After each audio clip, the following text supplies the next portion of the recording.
Rain 夏の午後に通り雨傘の下 Kissing 濡れた頬にЗа юу цаана аниме ревью нэлээд удсан байна. Нэг мэдсэн чинь 5 сарч гарч иж ууг нь хавар дуусч яадаг. Тэгтэл хэдүүлээ гэрээс гарлуу корона гэсээр аваад дуусчлаа. За тэгэхээр хавар гэхээр өмнө нь юу яригддаг байсан бэ гэхээр хайр дурлал, эморл, хаваршилт, за тэгээд мэдээж анхны бороо гэх мэт зүйлүүдийг ярьдаг байсан. За тэгэхээр өнөөдөр хаврыг санагдуулах нэгэн анимены талаар бүгдээрээ ярилцсан. Koi wa Ame Agari no Yoni гэдэг нэртэй. Нэрний хувьд Koi гэдэг нь хайр гэсэн үг. Ame Agari гэдэг нь борооны дараах үеийг тэгж нэрлэдэг.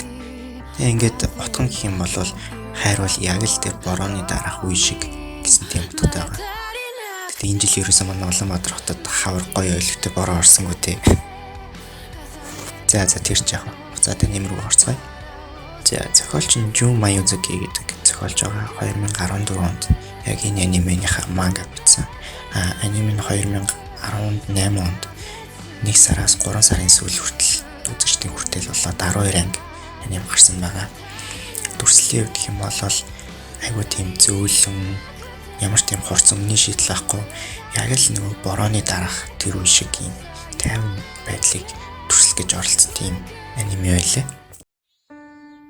За яг үйл явдлыг нь Google-ээр сайхан бол 16 настай нэг охин өөрийнхөө цагийн ажил хийдэг рестораныхаа менежер болох 45 настай нэг эрэгтэйд дууралдаг гэсэн ийм тайлбар болох болно. Тэгтээ үйл явдал нь бол бүр энээс хамаагүй хол гүнзгий утаагуулгатай гэдгийг би та бүхэнд амлаж байна. За юу гэхээр 16 настай Тачибана гэх охин маань хөнгөн атлетикаар хичээлэх маш дуртай боловч хөлийн гэмтлээсээ болоод спортоор хичээллэх боломжгүй болдог. Сэтгэлдээ маш том нүхтэй ингээд харж явсан чинь бороо ороод яахын аргагүй хажууханд нь байсан ресторанд төрс хадгаруулдаг. Тэр рестораны менежер нь харин Тачибанаг кофегоор дайлаад удахгүй бороо зогсох байхаа гэж хэлээд инээмсэглчихэд яваад өгдөг. Энэ үед Тачибанад маш нэг тийм дотн дулаахан мэдрэмж төрөөд тэр эрэгтэйд дууралцдаг. Ингээд тухайн газараа ажиллахаар шийдээд цагийн ажилтнаар ордог байгаа. За бүх үйл явдал яг эндээс л эхэлдэг. 店長のことが好きです。 За тэгээд цаашаа үйл явдал маань болохоор Тачибана охин маань өөрийгөө илэрхийлэхдээ жоохон хаалттай ах учраас яаж илэрхийлэх мэдгүй бодлох зүйл гарна. За тэгээд мэдээж бүхэл бүтэн 30 насны зөрүү гэх мэтлэн гэриймэрхүү мэдээжийн ерөнхий үйл явдлууд бол болно. Гэхдээ тэрний цаагуур бас хүмүүст өгөх гэсэн мессежүүд нь аюу хөөрхөн зүйлсүүд бас байсан. Жишээлх юм бол өөртөө жоохон итгэл төрүүлж авсан нэг тийм мессеж нь юу вэ гэхээр чи өөрийгөө голдогч байж болно. Бусад хүмүүс чамайг илдвэр хилдэгч байж болно. Гэхдээ хиний нэмэнд чи дөг эсвэл хайр хүрэн хүн болж харагддаг ч юм билүү гэсэн ийм мессежийг харуулсан.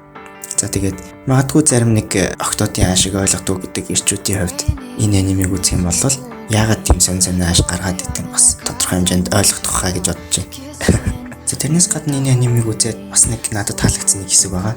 Тэрний юу вэ гэхээр яг тэр рестораны дэдэлт нэг хараацай шооны үүр байдаг байсан. Тэгээд мэдээж ресторан ч нэг ариун цэргийн үднээс тэр үүрийг нураахгүй болохгүй байсан. За тэгээд нураахад тэнцээ нэг хараацай тимч сайн нисч чаддаггүй санаа зовоосон ч гэсэн бусдыгаа дагаад яаж игээд болсон гэсэн нэг тийм хэсэг гардаг. Энэ дээр 16 настай Тачибана гэдэг нэг охин маань хэрвээ тэр хараацай нисэж чадаагүй бол яах байсан бол гэж асуудаг. Харин 45 настай манай менежер хариулахад нисэж чадахгүй байсан ч гэсэн бүр найзуудыгаа мартаад эндээ үлдээд шинэ ас жаргалыг хайх байсан баха. Гэвч хэдийгээр бууж өгөөд бүхнийг орхисон ч гэсэн тэнгэр рүү харсаар байна баха. Үргэлж үрд гэж хариулдаг. Энэ юу вэ гэхээр хэдийгээр чи хийх ёстой зүйл эсвэл бүр ингээд сэтгэлийнхээ гүнээс хийхийг хүсдэг зүйлээ хийлгүүгээр бууж өгөөд орхисон ч гэсэн тэр чиний сэтгэлд хизээд уяатай явдаг юм шүү гэдгийг илэрхийлсэн нэг юм илэрхийлэмж байгаа.